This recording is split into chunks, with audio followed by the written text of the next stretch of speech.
अस्सलाम वालेकुम दोस्तों, आज हम जिस टॉपिक के साथ आपके पास आए हैं दैट इज़ द एनीमियाज़। एनीमियाज़ में हम कवर करेंगे सर्टन डिफ़िकल्ट एमसीक्यूज़ जो कि एफसीपीएस पार्ट 1 में रिपीट होते हैं।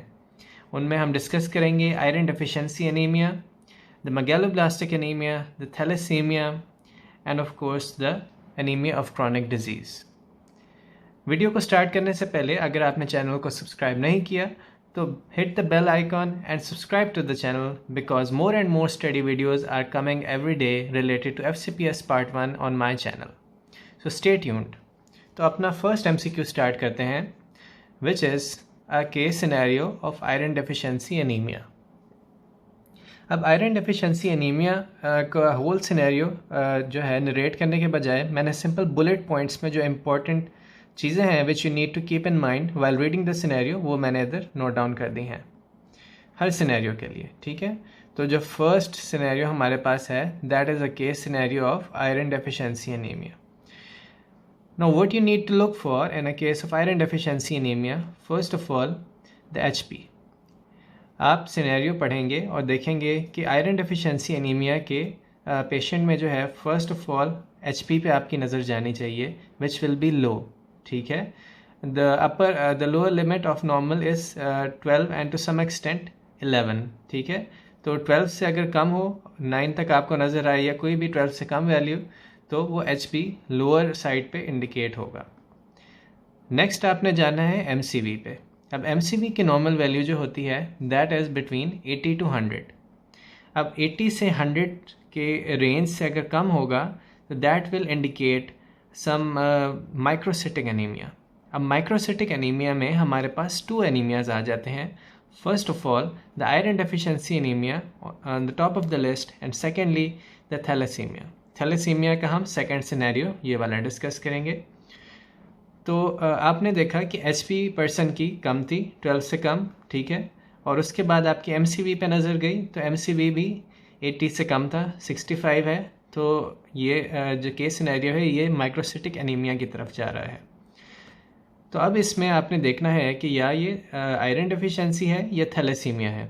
तो उसमें कुछ डिफरेंशिएटिंग फीचर्स ये हैं कि जो आरबीसी का काउंट है that will be normal in iron deficiency anaemia. ठीक है, normal most of the time होता है, लेकिन जो आरबीसी का साइज़ होगा वो स्मॉल होगा। ठीक है, अगर आरबीसी अपनी नॉर्मल रेंज से कम होता है तो वो तो शॉर्ट डायग्नोसिस है कि it is a case of iron deficiency anaemia. लेकिन अगर जो है नॉर्मल भी आपको आरबीसी काउंट दिया हुआ है तो कुछ सिनेरियोज़ में उनका साइज़ मेंशन किया हुआ होता है कि जो आरबीसी का साइज़ है that is small in size. Next we come on to the ferritin level. अब ferritin holds immense importance in diagnosing cases of iron deficiency anaemia. इसमें जो नॉर्मल वैल्यू ऑफ फेरेटिन है दैट इज़ 12 to 150। जब भी आपने Hb देखा कि it was lower than the normal range then you moved on to the MCV which was less than the normal range. फिर आप आए जी फेरेटिन पे। Ferritin was also less than the normal range. Normal range 12 to 150 और ये 9 nanogram पर millilitre. 3 steps आपके short diagnosis अभी iron deficiency anaemia की तरफ जा रहे हैं। The fourth, the most important step is the TIBC, which is the total iron binding capacity. अब आयरन डेफिशिएंसी एनीमिया में जो टोटल आयरन बाइंडिंग कैपेसिटी है वो इंक्रीज़ हो जाती है अपनी नॉर्मल रेंज से। ठीक है, जबकि जो ट्रांसफेरेंस सेचुरेशन है दैट विल डिक्रीज़। 20% अगर डिक्रीज़ हो जाती है तो that will indicate iron deficiency anaemia.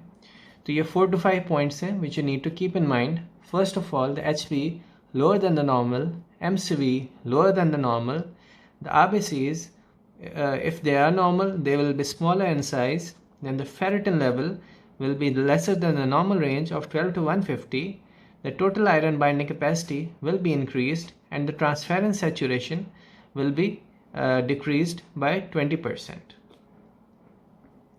तो अपने नेक्स्ट सिनेरियो की तरफ मूव ऑन करते हैं विच इज़ द थैलेसीमिया। अब थैलेसीमिया में जो एचपी है that will show the same pattern as in iron deficiency anaemia कि वो अपनी नॉर्मल रेंज से कम होगी। यहाँ पे आप देख रहे हैं कि एचपी 9 है। ठीक है, सेम उसी की तरह और MCV भी 65 है which is less than the normal, ठीक है। तो इन दो की बेस पे हम मूव ऑन कर गए कैटेगरी किस में, माइक्रोसिटिक एनीमियाज में। तो अब क्या चीज़ डिफ्रेंशिएट करेगी आयरन डेफिशिएंसी एनीमिया को थैलेसीमिया से? जो RBC काउंट है वहाँ पे हमने देखा कि अगर नॉर्मल हो सकता है तो दे will be smaller in size in iron deficiency anaemia, whereas the RBCs, if they are normal in the thalassemia, they will have a nucleus, ठीक है। और अगर न्यूक्लिएटेड RBC नहीं होते तो target cells will be found in the thalassaemia. आपको पता है कि RBCs नॉर्मली विदाउट न्यूक्लियस होते हैं, there is no nucleus found in the RBCs, but in case of thalassaemia there will be nucleated RBCs और characteristic target cell will be present. यहाँ पे आप एक पिक्यूलर सी बात नोट कर रहे हैं जो एक मेजर डिफरेंस इंडिकेट करता है कि फेरिटिन लेवल का दोनों में कंपैरिजन आप देखें। यहाँ आयरन डेफिशिएंसी एनीमिया में जो नॉर्मल रेंज थी उससे जो है फेरिटिन का लेवल लेस है, लेकिन यहाँ पे जो है ferritin is with in the normal range, 12 to 150 is the normal level and the ferritin is following with in the normal range, ठीक है। यहाँ पे फेरिटिन को कोई इफेक्ट नहीं होता।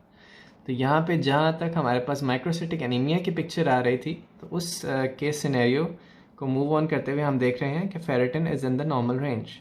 और जो TIBC है it was increased in iron deficiency anaemia, but the TIBC and the transferrin saturation is normal in thalassaemia. यहाँ पे आप देख रहे हैं कि 2 डायग्नोस्टिक टेस्ट मैंने लिखे हुए हैं ग्रीन मार्कर से, which are the HbA2 level and the haemoglobin electrophoresis. अगर किसी पर्सन को फुल फ्लेज और फुल ब्लोन थैलेसीमिया नहीं है, सिर्फ थैलेसीमिया ट्रेट है, तो उसमें आपने एक चीज़ रिमेंबर करनी है कि in that person the HbA2 level will be markedly raised, ठीक है। They will be raised in thalassaemia trait, but for a definitive diagnosis of thalassaemia, तो थैलेसीमिया की 2 टाइप्स होती हैं major, which is the alpha thalassaemia और the beta thalassaemia. तो उसके लिए आप क्या करेंगे, हीमोग्लोबिन इलेक्ट्रोफोरेसिस। और हीमोग्लोबिन इलेक्ट्रोफोरेसिस करेंगे तो अगर अल्फा थैलेसीमिया होगा तो अल्फा चेंज मिसिंग होगी, और अगर बीटा थैलेसीमिया होगा तो बीटा चेंज मिसिंग होगी। सिंपल सी बात है, ठीक है। तो इस कैटेगरी से मूव करते हुए हम माइक्रोसिटिक में आए, लेकिन ferritin was normal, TIBC was normal, transference saturation was normal, and in thalassemia trait the HbA2 levels will be raised, but if there is a full-fledged thalassemia, if it is alpha thalassemia then alpha chains will be missing, and if it is beta thalassemia then beta chains will be missing. Now moving on to the third scenario and the third MCQ, which is the anemia of chronic disease. अब ये anemia जो है ये बड़ा एक peculiar सा anemia है which occurs in the setting of some chronic inflammatory process. Chronic inflammatory process such as the rheumatoid arthritis, to keep it on the top of the list, secondly SLE and many other chronic inflammatory disorders. तो इसमें आपने एक चीज़ जो याद रखनी है, that is कि इसके जितने भी पैरामीटर्स हैं वो आयरन डेफिशिएंसी एनीमिया के टोटल ऑपोजिट होंगे, ठीक है, ऑलमोस्ट। अब इससे मेरा क्या मुराद है कि आप ये देख रहे हैं कि जो MCV है इसमें नॉर्मल होगा, ठीक है, जबकि आयरन डेफिशिएंसी एनीमिया में MCV जो है वो लोअर साइड पे है, नॉर्मल से लेस है। यहाँ पे MCV नॉर्मल होगा। जो आयरन डेफिशिएंसी एनीमिया है वहाँ पे जो नॉर्मल 12 to 150 लेवल था उससे फेरिटिन डिक्रीज था, लेकिन यहाँ पे जो फेरिटिन का लेवल है दैट विल बी इंक्रीज्ड। यहाँ पे आप देख रहे हैं आयरन डेफिशिएंसी एनीमिया में जो TIBC है that will be increased, whereas the TIBC in anemia of chronic disease it will be decreased. और एक characteristic feature जो है in the anemia of chronic disease that is the hepcidin level. Hepcidin एक chronic inflammatory marker है, ठीक है, जो कि इस तरह की chronic inflammatory processes में raised हो जाता है। तो जब भी इस तरह का जो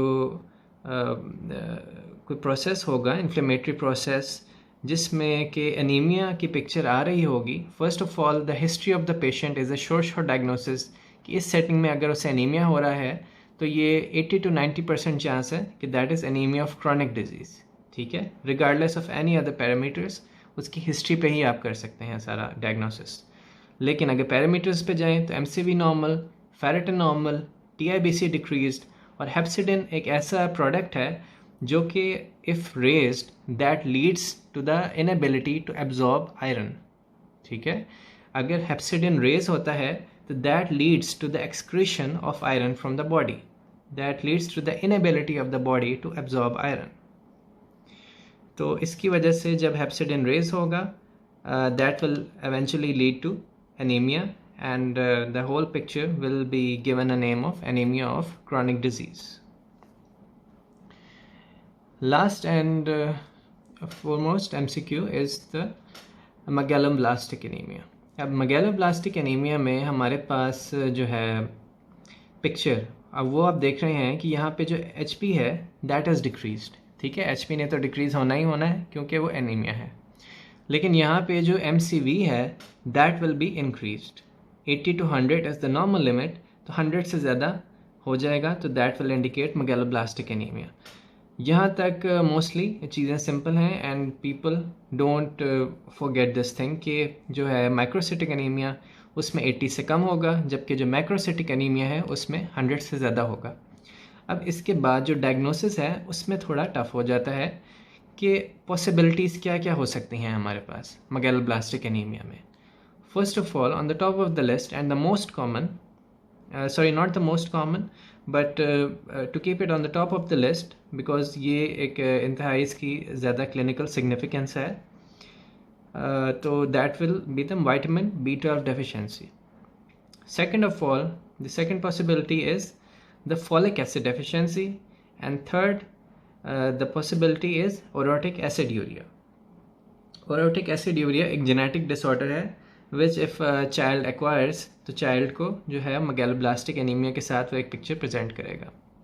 लेकिन मोस्टली कॉमन जो क्लिनिकल सेटिंग में देखी जाती हैं वो विटामिन B12 डेफिशिएंसी है और फॉलिक एसिड डेफिशिएंसी। अब विटामिन B12 डेफिशिएंसी और फॉलिक एसिड डेफिशिएंसी को डिफ्रेंशिएट करने के लिए सर्टेन क्लिनिकल टेस्ट हैं which include the methyl malonic acid. ठीक है, the methyl malonic acid will be raised in vitamin B12 deficiency and the homocysteine levels will also be raised in vitamin B12 deficiency. लेकिन जो folic acid deficiency है उसमें homocysteine levels raise नहीं होंगे, उसमें सिर्फ उसमें methyl malonic acid levels raise नहीं होंगे, उसमें सिर्फ होमोसिस्टीन लेवल्स रेज होंगे। एक तो डिफरेंस यहाँ पे आपको पता लग गया, और एक सर्टन क्लिनिकल टेस्ट है जो कि अब ज़्यादातर यूज़ नहीं होता, it was used in the past लेकिन still it's a test to differentiate between these two. It's known as the Schilling test. Schilling test differentiate कर सकता है कि person is suffering from vitamin B12 deficiency or the folic acid deficiency.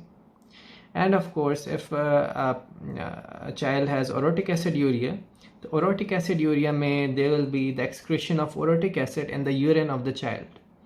ठीक है, तो यहाँ से ये diagnose हो सकता है।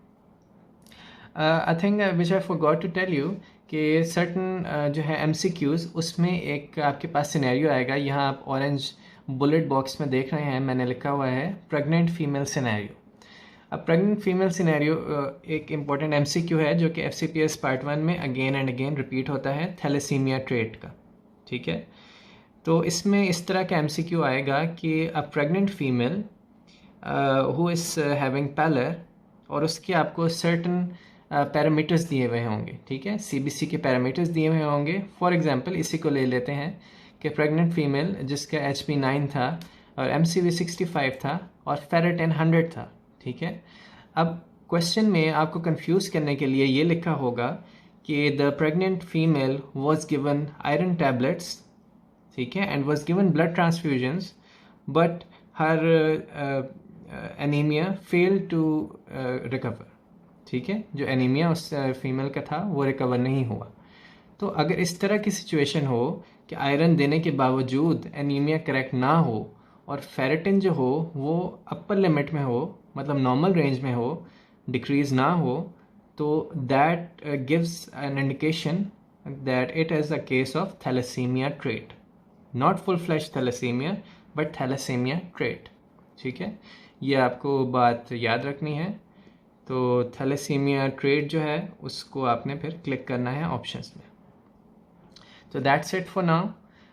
इससे नेक्स्ट वीडियो जो होगी that will also be an important video on all of the coagulation factor abnormalities, जिसमें कि हम डिस्कस करेंगे हीमोफीलियाज, disseminated intravascular coagulation and Christmas disease and many other types. ठीक है, जो कि अक्सर FCPS पार्ट 1 में रिपीट हो जाती हैं. Thank you so much.